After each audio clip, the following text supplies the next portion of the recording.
नमस्कार, आप देख रहे हैं एनएस मीडिया और मैं हूं आपके साथ चैनल हेड विकास कुमार। मंदार मधुसूदन की भूमि जो है सदैव से पूजनीय रही है और विशेष करके अगर बांका जिला की ऐतिहासिक धरोहरों की बात करूं, इतिहास की बात करूं, तो ये जो पुण्य भूमि है, मंदार की जो पुण्य भूमि है, समुद्र मंथन में कहते हैं मथली बनाकर इस पर्वत को उपयोग किया गया था। अमृत, विष, न जाने कितनी चीज़ें, आभूषणें क्या क्या निकली थी, हम लोगों को इतिहास गवाह है।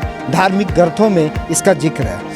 उसी कड़ी में मंदार की भूमि में दिसंबर का माह है, गुनगुनाता हुआ शरद का रात है और मैं दिखाना चाहूँगा कि काफ़ी की संख्या में, हजारों की संख्या में जो माताएं और बहनें हैं वो यहाँ पे जो है एक भव्य कार्यक्रम होने जा रहा है, एक धार्मिक कार्यक्रम होने जा रहा है। मैं दिखा दूँ, इधर जितने भी माताएं बहनें आप देख पा रहे हैं कि सुदूर ग्रामीण क्षेत्रों से जो है आके बूढ़ी बूढ़ी माताएँ हैं, बहनें हैं, वृद्ध व्यक्ति हैं जो कि यहाँ पे धार्मिक जो यहाँ पे रस की बयार बहेगी, जो धार्मिक कथाएं होंगी उनका जो श्रवण करने, अनुश्रवण करने पहुंची है। दूसरी तरफ मैं एक कुनबा दिखा दूं कि यहाँ पे अनेकों सामाजिक कार्यकर्ता हैं, अनेकों जो हैं बुद्धिजीवी वर्ग के लोग हैं, विभिन्न पार्टियों से, अलग अलग पार्टियों से, राजनीति से ऊपर उठकर समाज के हर एक तबके के, हर एक पार्टी के लोग यहाँ पे इस धार्मिक अनुष्ठान में जो है शरीक हुए हैं। यह ही मंदार की खूबसूरती है और मंदार की खूबसूरती को बयां करती है कि जहाँ पे धार्मिक अनुष्ठान की बात आती है वहाँ पे कोई पार्टी नहीं रह जाता, वहाँ पे कोई झंडा नहीं रह जाता, न वहाँ कोई एलजेपी, बीजेपी या कांग्रेस या किसी भी पार्टी से बिलोंग करते हैं, क्योंकि ये मंदार की भूमि है और कहते हैं मथली से ही मत के निकला था। इस बार 5 साल पे हो रहा है, ये तीसरी बार हो रहा है। ये मंदार नगरी है जहाँ की, जिस मंदार से आपका सर्वप्रथम परिचय देंगे। मैं ब्रजेश कुमार मिश्रा, जिला अध्यक्ष भाजपा बांका। लेकिन ये जो कार्यक्रम है सभी आम जनता का कार्यक्रम है, ये कोई दलीय कार्यक्रम नहीं है। इसमें सभी दल के लोग हैं, सामाजिक हैं, सब लोग ने इस कार्यक्रम में सबने रुचि रखा और बौंसी के लिए बहुत ऐतिहासिक कार्यक्रम होता है ये मंदार नगरी के लिए। जिस मंदार में नगरी से समुद्र मंथन हुआ था, उसमें अमृत और विष निकला था। उस मंदार नगरी, ये तो पवित्र जगह है। यहाँ पे आज कल तो बारात निकली थी राम जी की, आज शादी होने वाली है जी, उसकी तैयारी में हम सभी लगे हैं। और यहाँ के वासी जितने बौंसी के हैं और बांका जिला और अदर ज़िले से भी यहाँ पे आते हैं और ये कार्यक्रम को देखने के लिए महिला और इसमें उत्साह का कार्यक्रम रहता है। जब ये कार्यक्रम की घोषणा होती है तो हर महिलाएं में उत्साह और आम जनों में एक उत्साह बना रहता है कि ये कार्यक्रम बहुत अच्छा हो, हम सभी इसको उत्सव बनाए, क्योंकि राम जी की है। आज पूरा ये सनातन धर्म जो है राम जी का है और राम जी के सब भक्त हैं। जय श्री राम, जय श्री राम। जैसा कि इन्होंने कहा कि यहाँ पे कोई राजनीतिक दल या कोई पार्टी से नहीं है, यहाँ पे धार्मिक अनुष्ठान हुआ है। यहाँ पे विभिन्न जो है अनेकों संगठनों के लोग आए हैं। गुरुदेव हमारे साथ हैं, कामधेनु मंदिर के आचार्य हैं, अध्यक्ष हैं। गुरुदेव, ये जो इस तरह का कार्यक्रम अपने सनातन धर्म के लिए कितना महत्वपूर्ण बन जाता है आज के समय के लिए? ये जो कार्यक्रम हो रहा है ये हमारे संस्कृति का धरोहर है, क्योंकि हमारे जो संस्कृति का धरोहर को बचा कर रखने का जो हमारे बौसी का जो समिति का कार्य कर रहे हैं, इससे राम विवाह का महोत्सव, ये बहुत ही अच्छा कार्यक्रम है। और इस कार्यक्रम के द्वारा हम लोगों को ये प्रेरणा मिलता है अपने जीवन में अध्यात्म को कैसे हम समझ सकते हैं, क्योंकि आजकल की जो पीढ़ी है वो अध्यात्म को नहीं समझता है, भौतिक बात में चलता है। तो भौतिक बात से हट करके कुछ हम अध्यात्म अपने जीवन में, और मनुष्य जीवन का सार कहा जाए तो अध्यात्म है।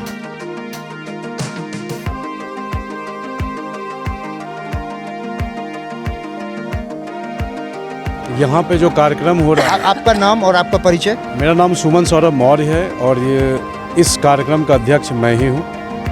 और श्री सीताराम विवाह महोत्सव सह लक्ष्मी नारायण यज्ञ, दोनों कार्यक्रम साथ साथ चल रहे हैं। यहाँ पर बक्सर का नाम सुने होंगे, वहाँ के मामा जी जो काफ़ी विख्यात वहाँ के हैं, उनकी पुत्री सुपुत्री हैं सिया दीदी जी, जिनके तहत उनकी पूरी मंडली टीम है, जिनका ये 52वां, मतलब जो बौसी मंदार क्षेत्र में हो रहा है, 52वां श्री राम विवाह महोत्सव का आयोजन किया गया है। और हमारे बौसी में ये प्रथम 2014 में हुआ था, फिर 2017 में हुआ था, उसके बाद 2020 में होना था, लेकिन कोरोना के कारण नहीं हो पाया था, जिस कारण से 2023 में हो रहा है। और इस कार्यक्रम में अगर आप देखेंगे तो भोली बाबा आश्रम जो यहाँ पर पास में ही है, जिनको हम लोग भोली बाबा सरकार कहते हैं, तो बक्सर के मामा जी और उनका काफ़ी प्रेम था और एक दूसरे से जुड़े हुए थे। और यह जो कार्यक्रम है यह प्रेम सौहार्द से भरीपूर्ण है। और ये कार्यक्रम 10 तारीख से शुरू हुई थी, जो कल तक 18 तारीख तक ये होना है। और कल हम लोग बारात में निकले थे।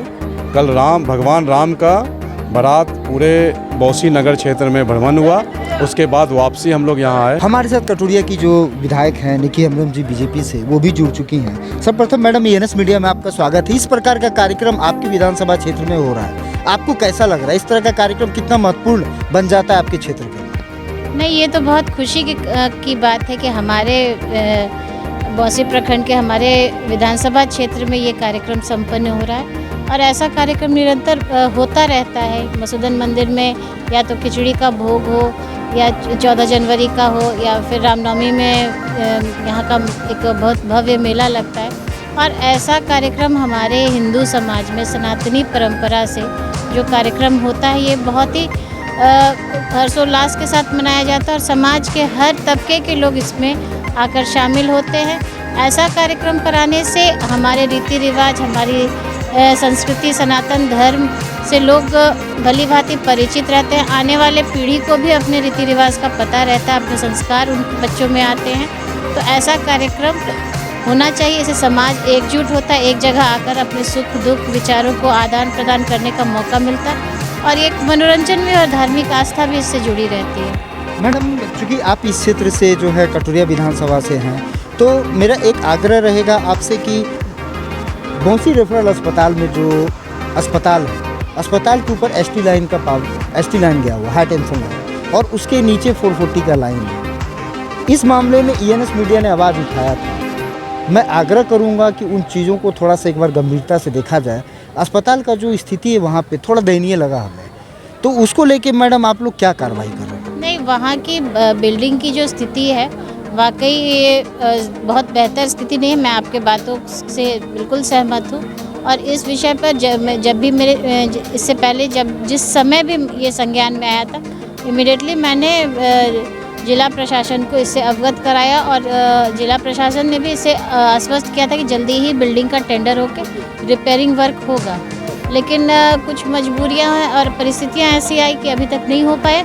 लेकिन मेरा प्रयास रहेगा कि जो भी जर्जर स्थिति में हमारी स्वास्थ्य की जो बिल्डिंग है वो जल्दी सही हो जाए। सबसे पहले बताया जाए श्रीमान कि आपका नाम क्या है? अशोक कुमार मिश्र। आप कहाँ से आए हैं? बक्सर से आए हैं। इसके प्रवक्ता कौन है? जो आपके प्रवचनकर्ता जो हैं, जिसको प्रवक्ता कहते हैं, ये कौन है? ये लीला मंडली विश्वविख्यात संत, राष्ट्र संत पूज्य नारायण दास भक्त माली जी की है जी। आज अभी हमारी सरकार श्री धाम में है, सशरीर है नहीं जी। हम लोग 54 वर्ष से ये कार्यक्रम होते आ रहा है जी। साल में एक बार हम लोग निकलते हैं। और हमारे जितने भी पात्र हैं, कोई शिक्षक हैं, कोई इंजीनियर हैं, कोई डॉक्टर हैं, इस तरह ये हम लोगों का व्यवसाय नहीं है। हम लोग एक पैसा भी कहीं से किसी से कुछ नहीं लेते हैं। हाँ, केवल हम लोग जाते हैं बुलाने पर। साल में एक बार हम लोग अगहन पंचमी को ये कार्यक्रम करते हैं। हाँ। ये साध्वी जी कौन है जो प्रवचन करता है? साध्वी जी के बारे में हम नहीं बता सकते हैं, इसलिए कि उनका हमारे कार्यक्रम से कोई लेन देन नहीं है। अच्छा। हमारा कार्यक्रम केवल सीताराम विवाह महामहोत्सव का है जी। इसमें जितने भी पात्र आए हुए हैं तो उसमें 50% लगभग बक्सर से हैं, बाकी पटना से, कलकत्ता से, दिल्ली से, महाराज जी के जो हमारे गुरुदेव मामा जी के जो शिष्य लोग हैं वहीं सब आए हैं। अच्छा, हमको ये बताया जाए कि ये कार्यक्रम जो आप हैं यहाँ बिहार में या मधुसूदन नगरी में, ये पहली बार हो रहा है कि इसके पहले भी? ये कार्यक्रम यहाँ तीसरी बार हो रहा है। तीसरी बार हो रहा है। 2014 में पहली बार यहाँ कार्यक्रम हुआ था। इसके बाद हम लोग फिर वृंदावन में, कभी अयोध्या में, इस तरह से कार्यक्रम होते रहा। यहाँ के लोग फिर इस बार बहुत 2-3 साल से प्रयास कर रहे थे, तो हमने समय दिया है। जी। हमारे पूज्य गुरुदेव की बेटी हैं श्री सिया दीदी। सिया दीदी इसका नेतृत्व करती हैं। पूज्य संत हैं रामचरित्र दास जी, वो अध्यक्षता करते हैं। और देश भर के संत हमारे कार्यक्रम में आते हैं, मामा जी गुरुदेव सरकार की कृपा से। अच्छा, ये बताया जाए कि ये बिहार और यूपी छोड़ के और भी किसी स्टेट में किए हुए हैं कि सिर्फ बिहार यूपी तक के? नहीं, बिहार और स्टेट हम लोग राजस्थान भी किए हुए हैं। जी, नाम बताया जाए स्टेट का। हम लोग राजस्थान में किए हैं, खंडवा में जी। इसके बाद हम लोग मध्य प्रदेश में किए हैं, जी। ग्वालियर में, और ददरौआ जो डॉक्टर हनुमान जी का मंदिर है वहाँ किए हुए हैं, और जगन्नाथपुरी में अभी हम लोग करने जा रहे हैं। जी हाँ, जगन्नाथपुरी में इस कार्यक्रम का उद्देश्य क्या है? हमारे देखिए इस कार्यक्रम का 2 उद्देश्य हैं। एक तो ये कि लोगों में नैतिकता का विकास हो। रामचरितमानस जी के, राम जी के चरित्र के माध्यम से समाज में नैतिकता के विकास की बहुत आवश्यकता है। इनके अभाव में मनुष्य का जीवन पशुवत हो जाता है। जी जी। बिल्कुल ये ध्यान रखना है कि अगर ये चीज़ बंद कर दिया जाए तो जो पश्चिमी देशों की भोगवादी प्रवृत्ति है वो हमारे भी देश में धीरे धीरे घर कर रही है। उनको रोकना, कैसे रोकना? कोई ज़बरदस्ती नहीं, इन लीलाओं के माध्यम से रोकना कि राम का चरित्र कैसा था, सीता जी का चरित्र कैसा है, भरत जी का चरित्र कैसा है। हमारी सनातन संस्कृति का जो हमारा अहिंसा परमो धर्म वसुधैव कुटुंबकम का जो भाव है इसका प्रसारण करना है, या इसके माध्यम से समाज का काम। ये हम अंतिम प्रश्न आपसे पूछना चाहते हैं कि सनातन धर्म का भी प्रचार प्रसार इसके साथ कर रहे हैं आप? सनातन धर्म के प्रचार का मतलब है कि हमारा जो मार्ग है वो दुनिया का श्रेष्ठ मार्ग है। हम सभी जीवों में उसी परमात्मा को देखते हैं। हम कहीं भी किसी प्रकार की हिंसात्मक प्रवृत्ति को बढ़ावा नहीं देते हैं। हमारा है संकल्प कि हम त्याग करें, हम संसार से आगे निकलें और इस प्रकार से हम कार्य करें।